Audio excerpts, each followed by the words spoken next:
January, widely considered the most important month when it comes to data across Wall Street, has just seen its first week of results, and they are quite revealing. Today, we take a look at them together along with stocks, commodities, and cryptos in a week ahead that is sure to bring a lot of volatility. Inflation reports and the kickoff of earnings season. Just how important, though, were earnings during 2023, and why could that be one of the shock catalysts that actually takes these markets lower? Will we get what we call mean reversion once again in the first couple of weeks of this year? More importantly, though, what's going on with the leading stocks in the market, such as the biggest stock in the world, Apple, and of course, what are bonds telling us is in store for the markets next? Join us as we cover everything around the world right now.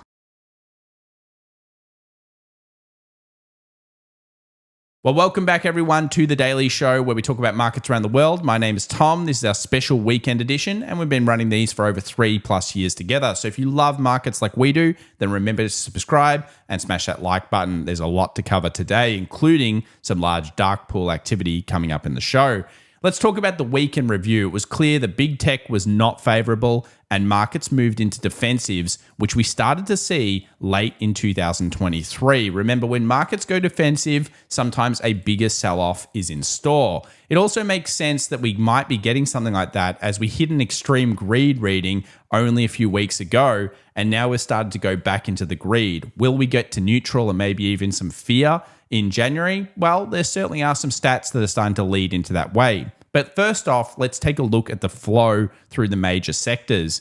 The last 5 days, it's been all about healthcare, utilities, and in many ways, staples. Things like clean energy, solar, and of course, semiconductors, which were leading the back end of 2023, were sold off and rotated out of. Even during Friday, we tended to see with the non-farm jobs reports a very similar kind of thing occurring. But more importantly, we saw that fake move to the downside, followed by a huge rally during the session. Why do we get that? Well, as we always say, the first move on jobs numbers can be false, and that often leads into the better trade for the session. More on that later on today when we go through the markets and the key levels that we should be watching, though, especially for the S&P 500. Just a quick reminder, we are launching our weekly newsletter, which is completely free for 2024 this week coming. So make sure to sign up in the links down in the description below. It's completely free, and we've got some great charts coming your way, including some money momentum charts, which I think you'll be quite interested in. So let's now take a look at the data leading into January, and more importantly, what the Christmas rally or lack thereof can tell us about the market in 24. Now, there are a lot of Christmas stats, and this is the one where you take it from actually Christmas Day onwards to the first couple of trade days of the year. If we see negativity like we did this year, then we tend to have a very bad stat for January. Only 40% of the time are markets up, and only 53.3% of the time are the markets up in Q1. Now, if you know anything about your election year stats, you would know that Q1 tends to be the weakest period of time for markets. So it's not really a surprise that we're starting to see some weakness here. If you were to break it down, you would say Q1 is bad, Q2 and Q3 can be okay, and then Q3 into Q4, as we see the election, can be very shaky with big gains after the election period itself. It's sure to be a volatile year though, so make sure to subscribe because we'll be covering all of that as we see 24 kick off with a big bang. Let's talk about the Grinch. Now, we had this stat late on in 2023, and we talked about having a negative Grinch, which would be really positive for the market. Now, as it turned out, we got a positive Grinch, and as you can see here, Wayne has done some very interesting research into such events. When we have positive Grinches and we have a negative first week, what do we tend to see? 21 cases of this since 1950, and some very interesting results. In fact, very negative results for Jan 7th to 14th, 14th to 21. Only 6 times were we bullish in the Jan 7 to 14 period, and 8 times we were bullish in the 14 to 21st period. So what this is telling you is the next 2 weeks could be very volatile. And guess what that all kicks off to? Earnings season. And you'll see how important earnings have actually been to maintaining this market and keeping it as bullish as it has been so far in 2023.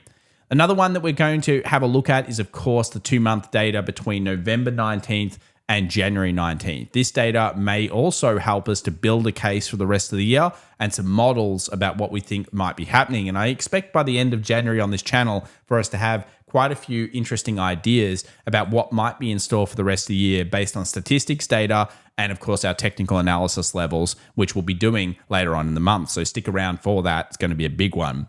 Financial markets kick off with one of the worst gains or losses in this case over the last 20 years. The last time we saw this was 2022, and we all know that led on to a pretty bad year. So some interesting stuff there. Certainly not the positivity that we're seeing, or we usually see around this period of time. And this is leading into some very important things, such as what we talked about with the Russell.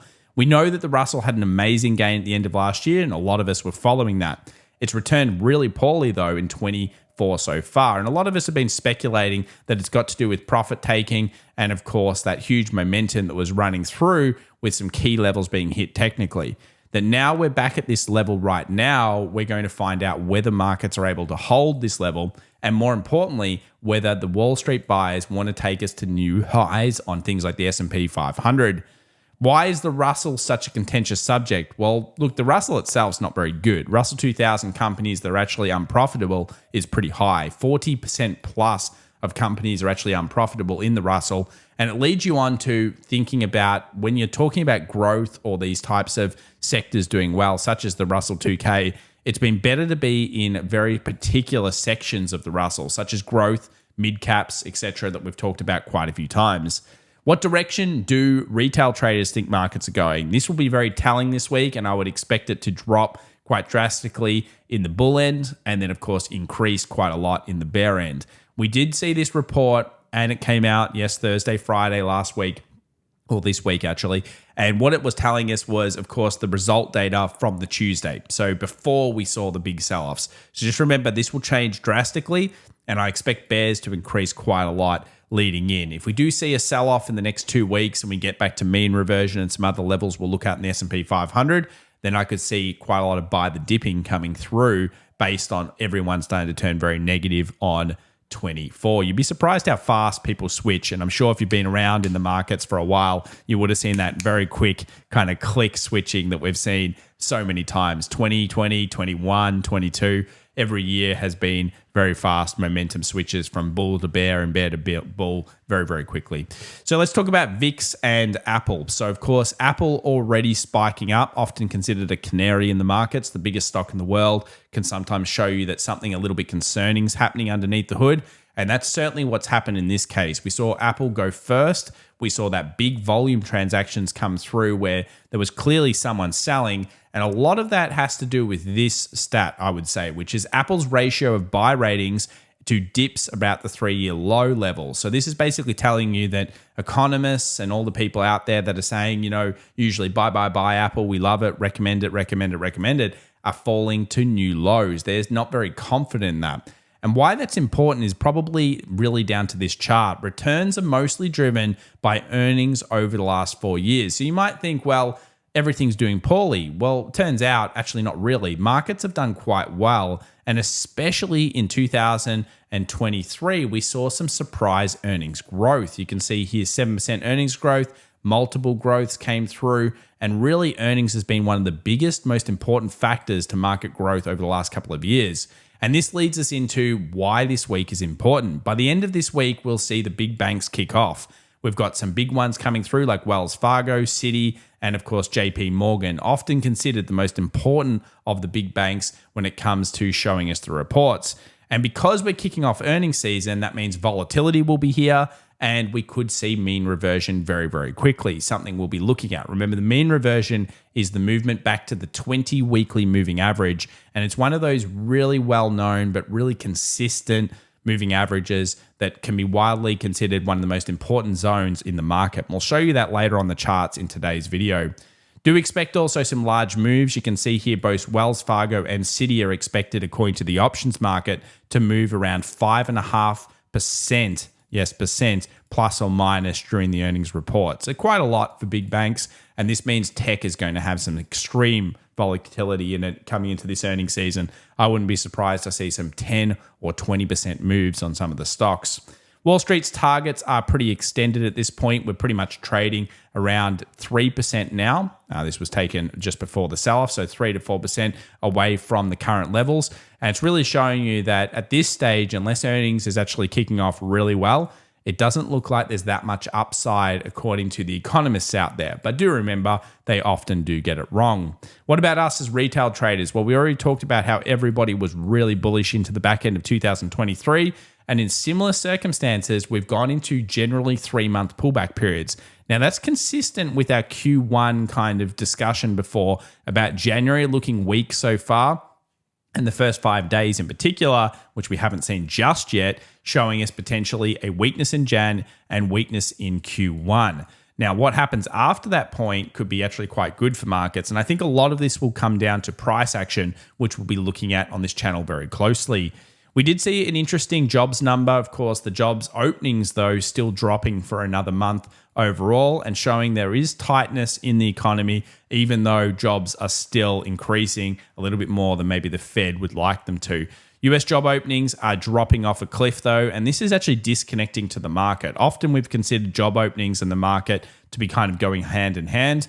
Of course, I think AI and other things are starting to ruin some of those stats, but interesting and none the same when you look at those charts. What about excess savings? Has the Fed done its job to burn all of our money and make sure that we feel poor? Well, according to some stats, it kind of shows you not yet. Pre-pandemic trend, there was kind of like a harmony. Then, of course, we saw personal savings really go up heavily during the pandemic period and everything that we've seen since that point. And some burning of cash has happened over the last couple of years. But we still have excess savings remaining of around $1 trillion. And what that's telling us is that the Federal Reserve might have more work to do and that we might not be getting those 7 rate cuts that the market's been pricing in at. Remember, 7 rate cuts is a hell of a lot in a year and really would bring with it probably a recession. So one thing to be watching is going to be the US 2-year versus 10-year. And when that uninverts, for you to actually start to get really concerned about markets, because that's when we're going to find out whether we're getting a soft landing or whether we're getting a really hard landing. So remember, US 2 versus 10 years is going to be big. For this week ahead, what are the most important levels to be looking at? Right where we are at this point in time in terms of markets, because we know options are kind of sitting right on these levels at 4,700. But we also know that if we do manage to get underneath on the daily, 4,600 will be the next level. And just underneath 4,600 is the weekly 20 moving average. So that's where we've got that mean reversion coming through. Options sure to be very important this month. So stick around. We'll be covering it in quite a lot of detail as we get some more 0DTE data and also some reports coming through. I'm working on a few right now, which I think you'll find pretty awesome. Weekly crypto asset flow still looking pretty positive overall. And this is showing you that there are some inflows into the halving cycle. If you follow crypto and you like Bitcoin and Ethereum and some of those other cryptos, this is a positive sign for you. With the Bitcoin ETF and, of course, other inflows coming through in 2023, which I think totaled $2.25 billion of extra product inflows. That was 2.7 times greater than 22. So clearly showing that crypto is starting to get a lot more mainstream, I guess you would say, appeal, thanks to some of the products coming through. This is also just something I thought was an interesting chart. Large cap banks still trading negative 27% versus pre-pandemic PEs. And this is showing you that there are some, let's say, cheaper stocks out there still, but I think some of the banks do deserve to be lower because, of course, they were trading way too high for the current environments. Notice JP Morgan, Morgan Stanley, some of the better performers overall with Goldman Sachs. And it does show you that we're in a market, I believe, moving forward, where we're going to see even more reduction of smaller bank entities and a real concentration into the largest ones as we move through the rest of this decade. JP Morgan doing a great job there. Of course, Jamie Dimon really pushing that bank to pretty good returns, you would have to say. So what about the flows? What are the flows telling us about the week ahead? Well, we already reported on this last week, which shows us that CTA positioning is dropping off, and this is leading into some concerns for the markets. And more importantly, when we looked at Goldman Sachs models, there were really there were no models telling us that it was a great time to buy. We both had flat, down, or even more down scenarios. I might get an update of this chart coming forward, but at this point, CTAs are basically showing us that there's not much reason to necessarily buy the dip, at least from that particular statistic. What we'll instead need to be doing is using the price action along with these stats to figure out whether it's a good time. What will happen also if we hit mean reversion? Maybe that will be a much better time in these markets to be looking at more attractive buying levels. Let's move over to one of the biggest cases for 2024, and that's, of course, just generally internal momentum in the markets.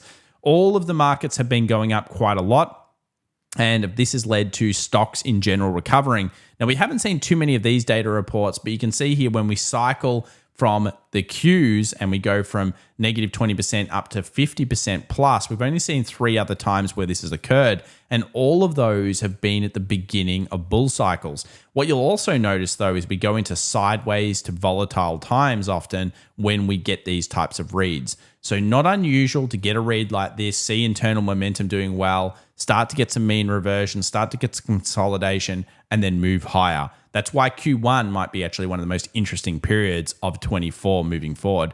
What about Apple? Well, we did see somebody get in and probably have a go at buying the dip last week. We also know that there were no doubt some profit takers coming into the end of the year through all of these huge transactions in distribution.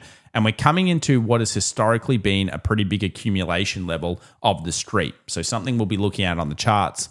We also saw Goldman Sachs starting to show some large transactions.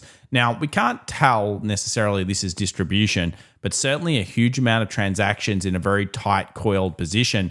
I would expect banks to break in a fairly large way as we see earnings reports. Why? There's quite a few coiling like this with large transactions on them. So Goldman Sachs, just one example of big trades coming through. We've also seen some interesting stuff on the S&P 500. Somebody did buy the dip last week when it came down to that very important 40, just underneath 4,700 zone.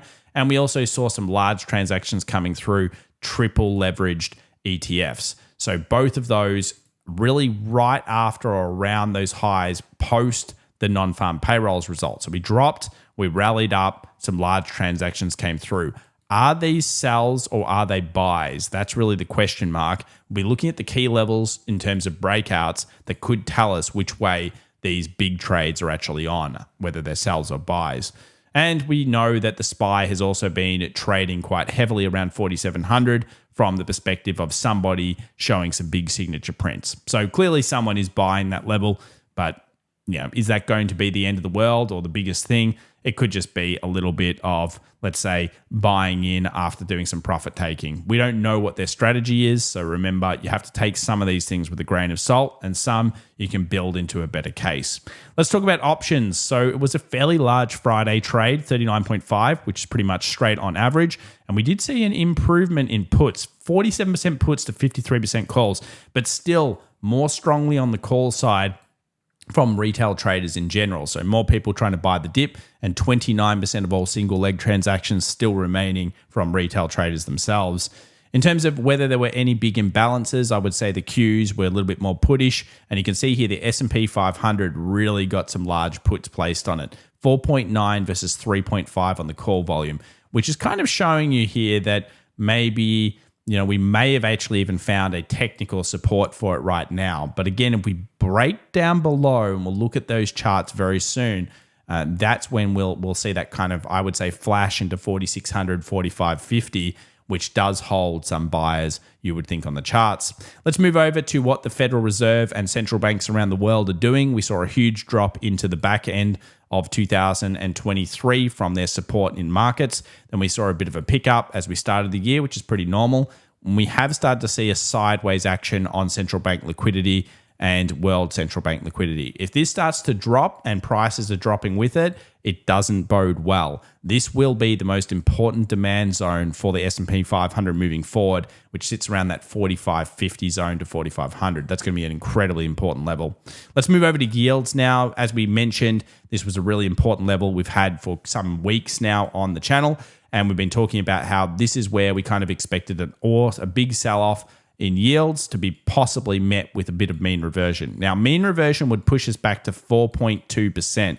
As we mentioned, CPI, PPI, and some other big data coming this week. So there's a chance that we might see yields spike back up to 4.2 for that to sell the market. And wouldn't it be awesome if we were at 4.2%? And then at the same time, we also saw markets go back to mean reversion. Could that be a key level? I think you'd be starting to build a case, at least from the technical perspective. And from that level, we could then figure out whether there were possibly some little trigger points underneath. Let's now move over to the US 10-year breaking through the 20 moving average. Now, this is a fairly big deal as well, because if we take a look at this from the chart perspective, you can see we've seen consistent selling off the 20 the first time we got ahead. Now, we kind of speculated this might occur, and because we're broken up and above, it's starting to point towards 4.2%. Again, not that positive for this week, along with the data reports that we've actually seen so far. So something kind of sinister may be going on there in the markets. Let's move over here to what's going on with percentage stocks above the 50-day moving average. That's dropped off. Obviously, percentage of stocks above the 20 has dropped considerably. We're looking for this to rotate further down. I'd like to see it back into the 25s to 20 area. That's usually an interesting buy level from a technical perspective. And you can see here percentage of stocks above the 200 remaining incredibly high, showing us that breadth is still alive and well within the underlying market. Let's move to treasuries. As we mentioned, large transactions have been going through at this level, that they're leading into probably some profit taking. And with yield spiking up, we could expect maybe treasuries to drop a little bit more. What do you think in the comments down below, though? One of the most important charts has been treasuries moving forward recently. And we could see, maybe a 93 to 94 read coming in here. Pretty negative Friday result from this, buying up and then selling straight off, showing that there might be a little bit more in yields coming into inflation. What about the bonds market? Well, one of our favorite bond indicators here at FX Evolution is showing us that markets are looking at some selling, and what was really, really strong all the way from October started to weaken off in recent weeks. So about 2 weeks now of bond selling across the board, and we're seeing similar things when it comes to high yield or junk bonds. So high yield and junk bonds also showing some weakness, and you can see it here on the charts that we got some high yield rejection, and that might need to go through. Again, if 4.2% becomes a thing for the US 10-year, then we're probably going to see the junk bonds come back to the 75 to 75, kind of 80 area. What was previous resistance might become support there, and that could be a very important point. What about our lead indicators? Things like home builders, again, showing weakness here. Home builders, transportations, both showing weakness, both showing there's more room to give to get back to the most important level, which is mean reversion. Often what we're looking for across the board here seems to be mean reversion, because I guess it's the most common thing to be aiming for when it comes to pullbacks. When we take a look at copper as well, another poor week for it. Copper never managing to get above that 3.95 with a close for us, and it's weakening off, showing us that maybe things in China are not as good as you would think. I saw another bankruptcy filing from a large company, and look, there's clearly there's a lot of misuse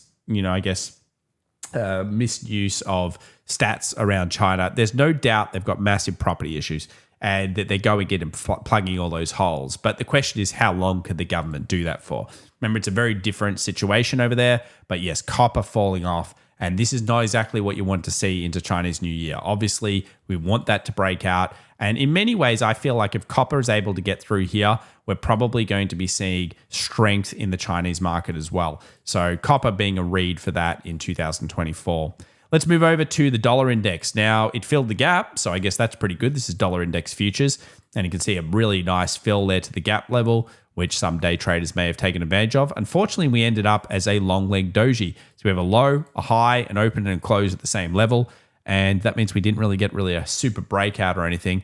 I would expect at this point, though, that if we get drop-offs, probably to be met by bull demand.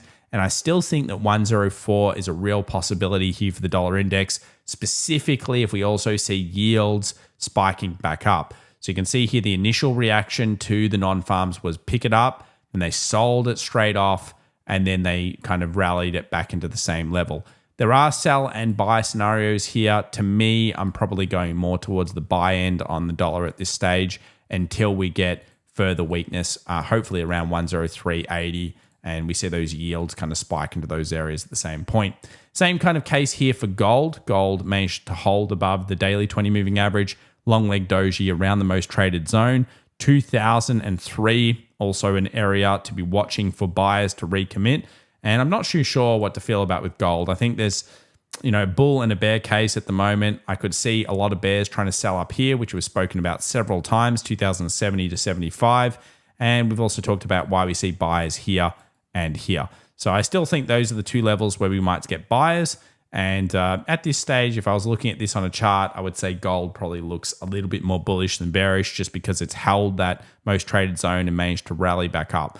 So I probably think that, around here there might be some buyers, but yeah, it's almost a coin flip. So you got to be making better ratios out there if you're going to do those types of things. Oil, it had another rally, long leg doji, unable to break above that level, as you can see here.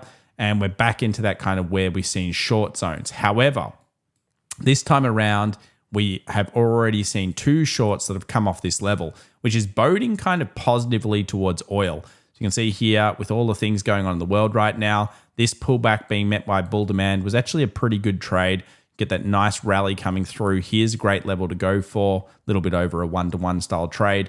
And it looks like to me it might break higher. So I could see energy actually pick up here and keep going higher after that initial level is broken. This is 3 tests now of this supply, and I could really see it breaking. What do you think in the comments down below? Let's move over now to indices and some single stocks. First up, Tesla, big accumulation zone around that 233 area that we talked about, 232, 233. So a small bounce off that zone, no structure on the small timeframes to go off just yet. We'll be watching. We'll report if we see any changes there. Same with Apple. No real strength coming back into the stock. It was down 0.4% on the Friday trade. We haven't quite hit our 178, kind of 179 zone yet, where we've seen previous accumulation enter into buys. A very important point coming up. And I wouldn't mind for Apple to actually structure like this, then drop, and then rally back through. And if that happens, then we get a V. I'll be much, much more happy to actually see, Apple move forward and possibly get some nice buys in. Let's move over to German market. No real reads here. 20 moving average ended up holding it for the week on the daily. Weekly mean reversion nowhere near. That's going to come back down to 16,000 if it is going to occur.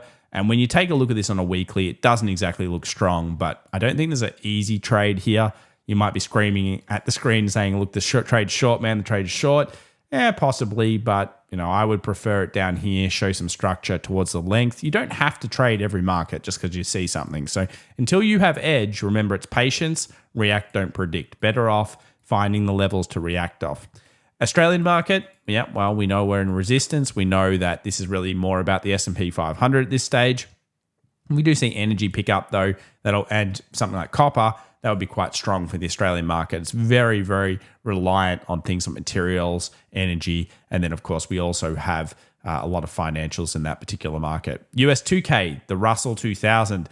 So an interesting close to the end of the week. You can see here that we're not quite to mean reversion, but notice that all these mean reversions will all hit almost at the same time, 4.2%. We would see treasuries hit a very similar level. We would see the S&P 500 hit a very similar level, which you'll know soon. The markets are very connected. And of course, the dollar index would also hit a very similar level. So a lot of connection between these markets if they all hit at the same time. And 1860 still being the most traded level. So a very interesting point for the Russell should we be able to get down there. We didn't quite hit what I would say was going to be an excellent take profit zone, which was 2093 for the Russell. So we find ourselves at the first level support, and we'll use the S&P 500 as a better zone here than the Russell itself. It's the same thing with the NASDAQ. I would say the NASDAQ is in the middle of nowhere land. Very, very difficult to read here. Long leg doji, low, high, open, close, thanks to non-farms. No information. Where's the buyers sit? Or where do they sit? Probably somewhere between 15,750 to 16K. We're not there yet, so we're in the middle of nowhere land. And that means that rallies you would think be met by sell demand, something like that. And if we get just a big drop off, this is where I'd expect buyers to try to buy the dip. From my perspective anyway, it's a very difficult level here for the NASDAQ. S&P 500, 2 rejection wicks. Take a look. 1 rejection wick down, 2 rejection wicks down. 20 moving average on the daily, important level. But let's go and have a look at the weekly, just so I can show you how important this is. So the weekly sitting at 45.20 at the moment on the real market. You can see the bounces that have happened previously in the tests of the 20. Love the 20 moving average. And you'll also see during that huge rally that we got from 2020 all the way to 21, 22, that we had many bounces to this zone. And this is one of my favorites when it comes to markets. I love the 20 and I love good synergy with it. So why wouldn't we be looking at that? Now, that makes some sense. You can see some candle patterns here actually looking a little negative with that big engulf that comes through with the sell-off. It's not really filling me with incredible confidence yet on the market, especially with those daily rejections. So when we move over to the futures market and we start to build cases both ways, let's have a look at how markets actually traded after non-farms. So we mentioned that we couldn't really turn bullish on these markets until it went above 47.30, and that was due to a lot of structure stuff. Well, it didn't. It did have the false kind of move initially, which is typical non-farms, went short first, then bulled back up. So if you kind of went against the grain of the first initial move, you would have done quite well. But we managed to close at the watch reaction here level, which is right around that 4,700 zone. And we still haven't dropped that level. So we're not getting 4,600 yet because we haven't been able to actually break through here at this stage. Bulls, though, I still think they're contained underneath 47.30. So that's going to be a pretty important level. And we'll be watching very closely. In some ways, I'd rather this market just sells off, gets down here, builds structure, creates a good level, and then we see some nice rallies. But yeah, this is the demand that I'll be looking at this point. And round here, we really have to see a little bit more. No tells. It's actually negative on most correlations on all of the smaller timeframes, 4 hours and under at this point on these charts. Let's move over to crypto, which is actually still bullish. So crypto is still managing to hold itself up. You can see the 20 on the daily here being the most important moving average to watch, and still no major close underneath it. Still holding 40K, still kind of moving towards that 47, 48K zone we've been looking at for ages, and it's still holding up at this stage. Ethereum is another one we're watching. Now, this has been a lot weaker, but still in some ways holding itself up. And yeah, it's really about Bitcoin more than anything else at this stage. Let's talk about the week ahead. What have we got going on? Tuesday's the big day here. CPI, core CPI, all coming through at 8:30 a.m. New York time, so one to watch there. We've also got CPI coming out of China at the same point, and then we've got PPI on Friday along with earnings kickoff. So do remember, it's going to be volatile Tuesday and Friday. They're the two big sessions that we'll be looking at. And at this stage, the data is suggesting that this could be even a negative week based on previous years where we've seen similar horizons. If you're interested in anything else, remember to subscribe to the channel. If you enjoyed today's video, give it a thumbs up and get that free weekly newsletter. New one coming this week. I'm looking forward to writing it. Thanks so much, everybody. You have a great weekend. We'll catch you soon. Bye for now.